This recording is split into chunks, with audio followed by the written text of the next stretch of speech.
السلام علیکم ورحمۃ اللہ وبرکاتہ۔ یہ دیکھیں، میرے لیے انہوں نے آج ریڈ کارپٹ بچھائی ہے یہاں پہ۔ تو یہ جو ہے، یہ دیکھیں،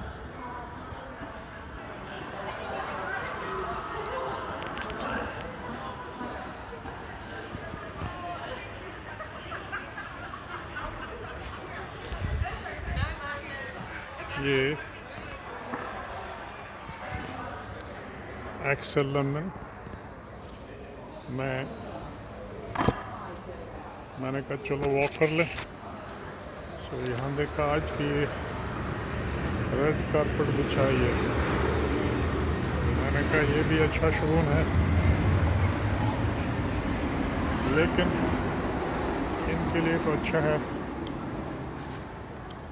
میرے لیے نہیں ہے، اس لیے کہ میں آج میرا دل بہت پریشان ہے، اور میں اپنے دوستوں سے بات کر کے، افسوس کر کے، ان کے کنڈولنس میسیج سن کے ابھی تھک گیا۔ تو میں نے کہا چلو تھوڑی سی باہر واک کر لیں ایکسل لندن کے ایریا میں۔ تو یہ ایکسل لندن کے ایریا میں کافی چیزیں ہوتی رہتی ہے۔ تو آج کشمیر کی تاریخ آزادی کے ایک باب بند ہو گیا۔ کشمیری حریت لیڈر، مرد مومن، مرد حق، مرد حریت، تحریک حریت کے لیڈر جناب مرحوم سید علی شاہ گیلانی صاحب اس دنیا سے رخصت ہو گئے، اس فانی دنیا سے انتقال فرما گئے۔ ان للہ و انا الیہ راجعون۔ ہر ایک نے جانا ہے اپنے اپنے ٹائم پہ، لیکن جو خاص لوگ ہوتے ہیں جن سے لوگ محبت کرتے ہیں، ان میں کوالٹیز ہوتی ہیں، اللہ نے دی ہوتی ہیں۔ ان کوالٹیز کی وجہ سے لوگ ان سے محبت کرتے ہیں۔ تو ہم بھی ان سے محبت کرتے تھے، نوجوان بھی محبت کرتے تھے، حریت والے تمام ان سے محبت کرتے تھے۔ تو ان کا جو اس طرح رخصت ہو جانا ہے کہ پوری زندگی انہوں نے جدوجہد آزادی میں صرف کر دی، اور اکثر نظر بند رہے وہ، اکثر جمعہ کی نماز کی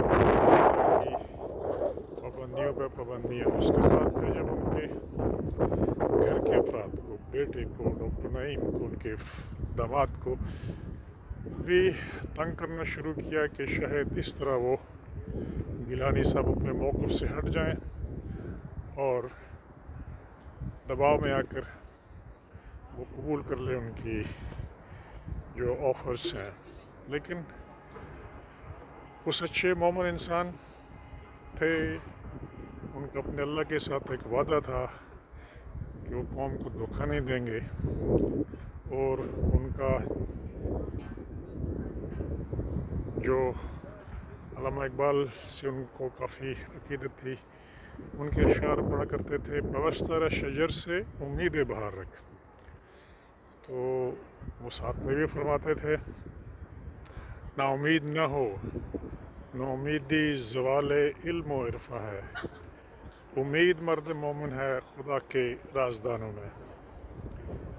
تو انہوں نے نوجوانوں کو بڑی امید دلائی، ان کی تربیت کی، دین کے حوالے سے اور تحریک کے حوالے سے تربیت کی، اور ان کے کانفیڈنس کا یہ حال تھا کہ وہ اس عمر میں بھی، انہیں بائی پاس آپریشنز بھی ہوئے ان کے ہارٹ کے، اور 91 سال کی پیرانہ سالی میں، اور بار بار ذہنی ٹارچر کیا گیا، ان کو گھر میں بند کیے گئے، لیکن اس کے بعد بھی ان کے تسلسل میں یعنی جب وہ بولتے تھے نا وہ اس طرح بولتے تھے کہ جیسے بہت ہی صحت مند ینگ انسان بول رہا ہے.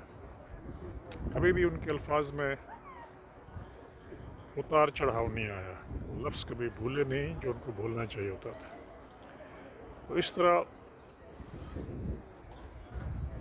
ان کے فین, ان کے چاہنے والے بہت سے ہیں. مجھے ایک سعادت ملی تھی, میرے قریبی دوست خواجہ فردوس صاحب, اور ہم نے وہاں پہ ان کے گھر حیدر پورہ سری نگر میں ہم گئے, اور وہاں سیکیورٹی تھی تو خواجہ فردوس صاحب کے جانے والے تھے پولیس آفیسرز, تو اس طرح ہم اندر چلے گئے اور انہوں نے کشمیری کلچے اور کشمیری چائے پیش کی. ان کے ساتھ ان کے ساتھیوں میں شہید اشرف صحرائی صاحب بھی موجود تھے, جن کے الیکشن میں 1976 میں نے گاندربل کانسٹیچوئنسی سے ان کے ساتھ تعاون کیا تھا رضاکارانہ طور پہ. اپنے گاندربل سالورہ کے جو میرے دوست تھے لڑکے, امر سنگھ کالج سے ہم لوگ نکلے, تو بڑی اسٹرگل تھی اس میں. میرے ایک دوست, بڑے قریبی دوست پارس میں ہوتے ہیں آج کل, بارسٹر ہیں, قانون دان ہیں, بزنس مین ہیں, قیوم طارق خان صاحب کے بھائی. کشمیر یونیورسٹی سے انہوں نے وہ اس پہ اپلائی کیا, فارم بھرا آزاد امیدوار کے طور پہ, اور ڈٹ کے مقابلہ کیا تھا اس کانسٹیچوئنسی میں شیخ عبداللہ کے خلاف.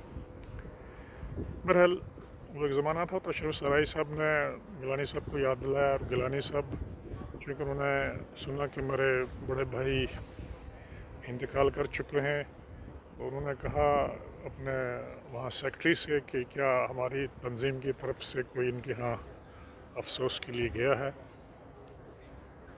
تو سوالات جوابات ہوئے یہاں اخبار میں بھی, میرے میگزین میں بھی, وہ شاہوان کا انٹرویو, سیر حاصل گفتگو کی انہوں نے کشمیر کے مسئلے پہ, اور پاکستان کے حوالے سے ان کو بھی یہ فکر تھی کہ وہاں پہ اللہ کرے کہ وہ جو وہاں حکمران ہیں ان کو دینی حکمران ہوں, دین کو سمجھنے والے اور سیاست کو سمجھنے والے حکمران اللہ پاکستان کو عطا کرے. یہ بھی ان کی دعا تھی.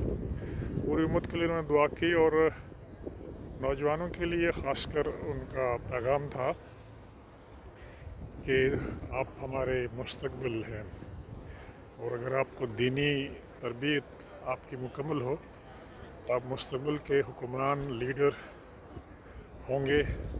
تو کچھ نوجوان آئے جو ان سے اجازت لینا چاہتے تھے کہ فحش جو ہے, فحاشی کو فروغ دیا جا رہا ہے کشمیر میں, فلمی ان کو گانوں کو اور اس طرح کی فحاشی باغات میں دیکھی جا رہی ہے. تو وہ کہہ رہے تھے کہ اس کے لیے ہمیں کوئی نصیحت کریں کہ ہم کس طرح اس کے مقابلہ کریں. میں نے ایک تجویز دی تھی کہ آپ اپنے لیفلیٹس تیار کر کے نوجوانوں کو دیں, تو بس اڈے جہاں پہ ہیں, پبلک میٹنگس ہیں, پارکس میں تقسیم کیے جائیں.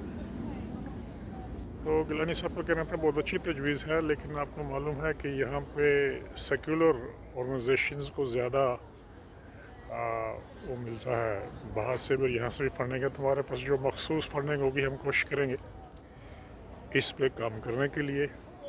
تو یونٹی پہ میں نے گزارش کی تھی کہ دوبارہ پھر اسی طرح کوآرڈینیشن کمیٹی جو پہلے تھی ساری تنظیموں کی, اس طرح پھر سب کو ایک پلیٹ فارم پہ لایا جائے.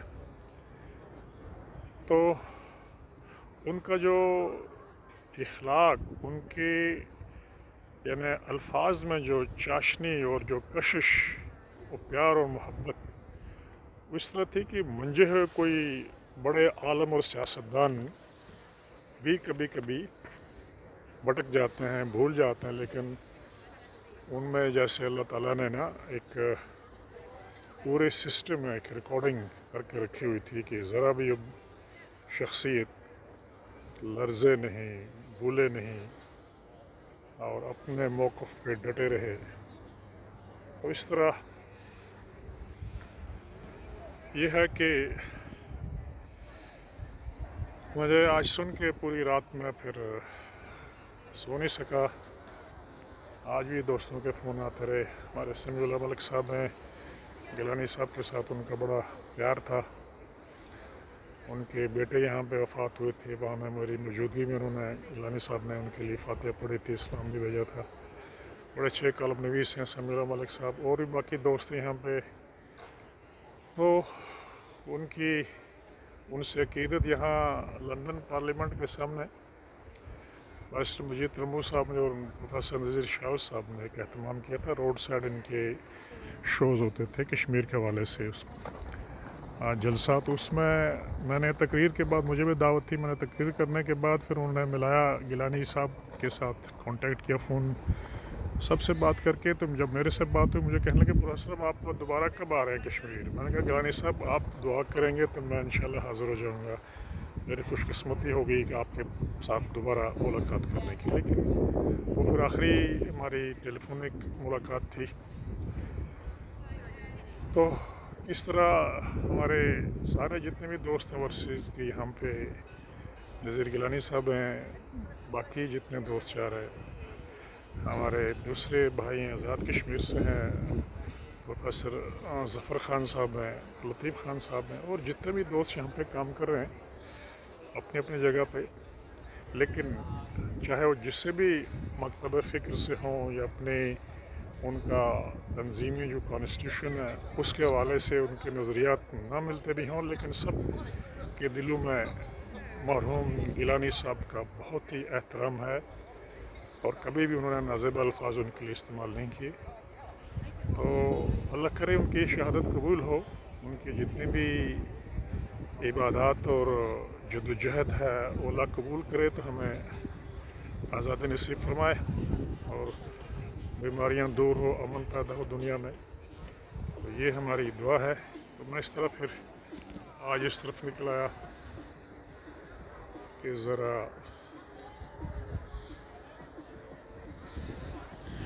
تھوڑا اسٹریس کا لیول کم ہو. تو اگلی ویڈیو میں آپ کو میں بتاؤں گا کہ میری اپنی صحت اور 2-4 دن کے جو پروگرامز انگیجمنٹس تھے اس کے بارے میں بات کروں گا. آج صرف اتنا ہی. آپ سب کو اللہ تعالیٰ اپنی حفاظت میں رکھے اور اس صدمے سے آپ کو صبر جمیل عطا فرمائے. گیلانی صاحب کے بیٹے ڈاکٹر نعیم, دوسرے جو داماد ہیں, سب کو اللہ تعالیٰ ان کی فیملی کو صبر جمیل عطا فرمائے. پوری کشمیری قوم کو صبر جمیل عطا فرمائے. اور انشاءاللہ